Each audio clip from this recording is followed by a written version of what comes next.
د صحابه کرامو هغه حالات ځان ته موږ را مخې ته کړو. حضرت ابوبکر صدیق رضی الله تعالی عنہ د تاجر و، د به کپڑے کاروبار کو، کپڑے کاروبار وکاو. کله چې د خلیفہ شو د نبی علیہ الصلوۃ والسلام د دنیا د تشریف وړلو نه، چې کله د خلیفہ شو نو نن له خلیفہ شو سبا شو نو ابوبکر رضی الله تعالی عنہ خپل کپڑے خپل صادری په وګ باندې راغستی بازار ته روان دی.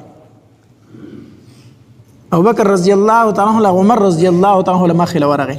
په ابوبکر څه کوي؟ ابوبکر څه کوي؟ ایسه کوم ځان له کپڑے خرڅوم نو ویته چې د بادشاہ مسلمانانو بادشاہ شو، امیر المؤمنین شو. نو امیر المؤمنین شو نو ولګیړه او بچی می بس غواړي نه سبا خوري نه، زه به ځان خپل کار کوم نه، بادشاہ شوم نو څه چلو شو. عمر رضی الله تعالی عنہ ته فرمایلی اخو ټیک ده، اخو ټیک ده، خو چې ته خپل تجارت کوي نو د دې مسلمانانو دا مسلې به څوک حل کوي؟ ته به تجارت پسې وځي، د دوی مسایل به څوک حل کوي؟ نو څه چلو کما؟ نو عمر رضی الله تعالی عنہ ته فرمایل وی راځه یو صحابي لزو چې داغه نوم دی ابو عبیده رضی الله تعالی عنہ، او هغه ته نبی علیہ الصلوۃ والسلام امین ویلو، امانتدار. یا امین ابو عبیده رضی الله تعالی عنہ ورزو او هغه ته به وایو چې دا ابوبکر چې دی د زمونږ بادشاہ دی، نو راځه چې دله د بیت المال نه مقرر کو کنه، د بیت المال نه بدل او د بچو د خوراک د پاره مقرر کو، د چې کپڑے خرڅې نه د مسلمانانو مسلې به څوک حل کوي؟ وی ټیک ده. دا دواړه حضرات لاړو ابو عبیده رضی الله تعالی عنہ. عمر رضی الله تعالی عنہ فرمایل وی ابو عبیده تا ته پته ده ابوبکر پرون زمونږ بادشاہ شوی دی، امیر المؤمنین شوی دی زمونږه، دی خو روان دی بازار ته کپڑے خرڅوي، مونږ له به دا مسلې څوک حل کوي؟ نو دله د بیت المال له وظیفه مقرر کا. نو ابو عبیده رضی الله تعالی عنہ ته فرمایل وی ټیک ده، وی د وظیفه د یو عام مهاجر صحابي پشان ده. یو عام مهاجر صحابي ته چې کم شی د بیت المال نه ملاویږي هغه به ته ملاویږي، نو دا یو مهاجر صحابي دی. نو وی ټیک ده، د ابوبکر رضی الله تعالی عنہ امیر المؤمنین دی، د بیت المال نه دومره وظیفه دغه کور ته ځي چې دی خوري او د ښځې خوري بس او بچي خوري، دغه وظیفه د کور ته ځي. یو ورځ ورته بیبي وویل چې زما الوا تړل شوی دی، اوس دا د مسلمانانو بادشاہ دی، ښه دا خلیفه وقت دی. ښځه ورته وایي زما الوا تړل شوی دی، زما سره پیسې نشته چې تاله پې زه الوا واخلم، ما سره پیسې نشته. بیا ورته بله ورځ وویل وی نشته را سره څه شی، نو تاسو الوا غواړئ، الوا زما هم خو هغه ده، خو څه شی نشته چې والم درله پې. نو د بیبي یو کار شروع کړو چې کله به د دوی کور ته وظیفه راله د بیت المال نه، نو دی به نیمه پخه کړه، نیم اوړه به یې پاخه کړو، نیم به یې تېنه کېښودل، نیمه نو به یې ډوډۍ پخه کړه او نیمه نه به یې کېښودل، لږ لږ وړی جمع کول، لږ لږ وړی جمع کول. څه ورځې پس ابوبکر رضی الله تعالی کور ته راغی، کور الوا تیاره شوې وه، الوا پخ شوې وه. ابوبکر رضی الله تعالی ته الوا کېښودله، ابوبکر رضی الله تعالی چې الوا ته وکتل، دا کم ځای وه، دا کم ځای وه، ما خو پیسې نه دي درکړي. بیبي ورته وی امیر المؤمنین دا زمونږ کره چې کومه وظیفه راځي ما د هغې نه لږ لږ وړه بچت کول، نو دومره مې ترې جمع کړه چې الوا خو پکې ځان له پخه کړه. وی ښه ټیک شو، صحیح شو. مطلب دا دی چې زما کور ته کومه وظیفه راځي د دې نه په کمه باندې هم زمونږ د کور ګزاره کېږي، د دې نه په کم هم زمونږ د کور ګزاره کېږي. لاړ بیت المال کې چې کم نوکران هغوی ته وي چې زمونږ کور ته دومره وظیفه رالیږئ، دا شته ډېره ده، دغه ډېره ده، ځکه چې زما واړه خو دې نه په کمه ګزاره کولی شي، الواله به کې وړه بچت کولی شي. دا د هغې ژوند و، دا د هغې انصاف و، دا د هغې حکومت و. هغې کې به سوکالي نه وه، هغې کې به خوشحالي نه وه. ابوبکر عمر رضی الله تعالی عنہ چې کله خلیفه شو، چې کله دی خلیفه شو، نو صحابه کرام راټول شو، وی دی امیر المؤمنین شو، د هم د کپړې تجارت دی، دی اوس بچي لري، کور لري، د دې لپاره څه وظیفه مقرر کړئ.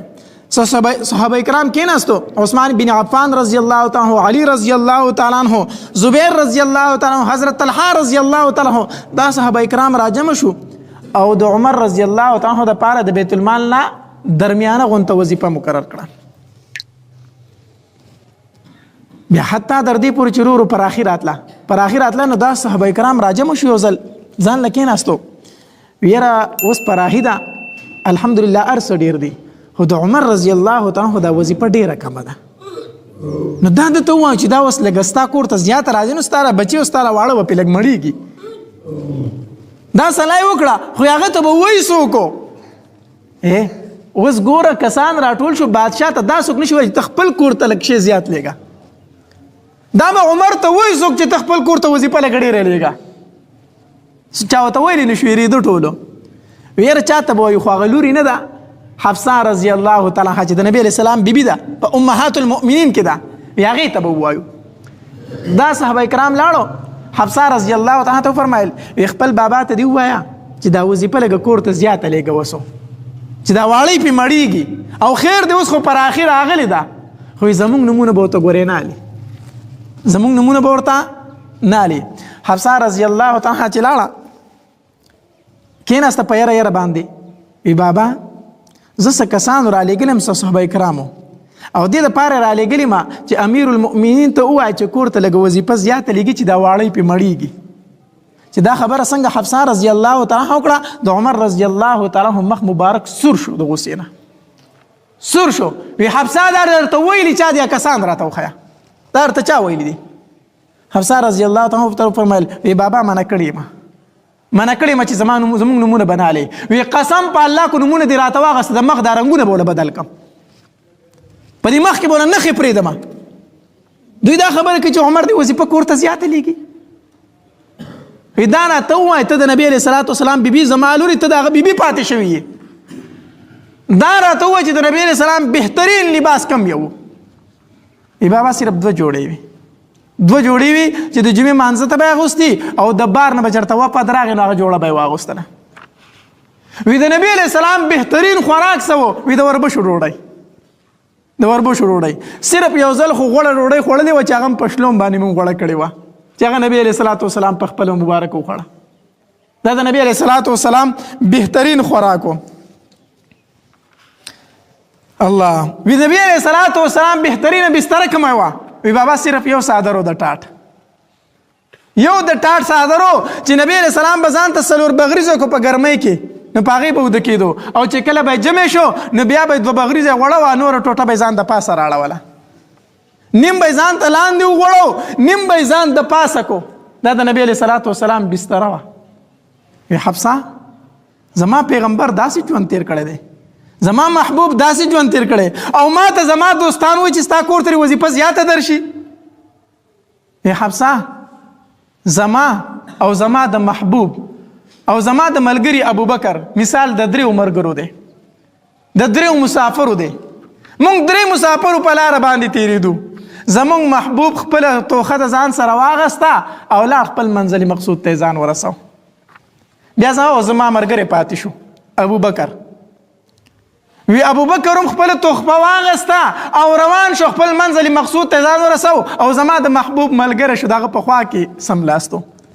وی حفصه زما ملګرو ته ووایه چې یو عمر پاتې شوی یوازې. عمر د دغې ملګرو په لاره باندې روان دی، نو که په دغې لار لاړ خو د خپل ملګري سره به ملاقات وکړي، او که د دغې لارې نه کوږ شو نو ملګرو ته به ګورې ونه رسي. زما ملګرو ته ووایه د عمر په دغ کې د خپلو ملګرو لاره نشي بدلولی، زما د بچو دپاره هم دغه وظیفه کافي ده. دا د هغې حکمرانانو، دا د هغې بادشاهۍ وي.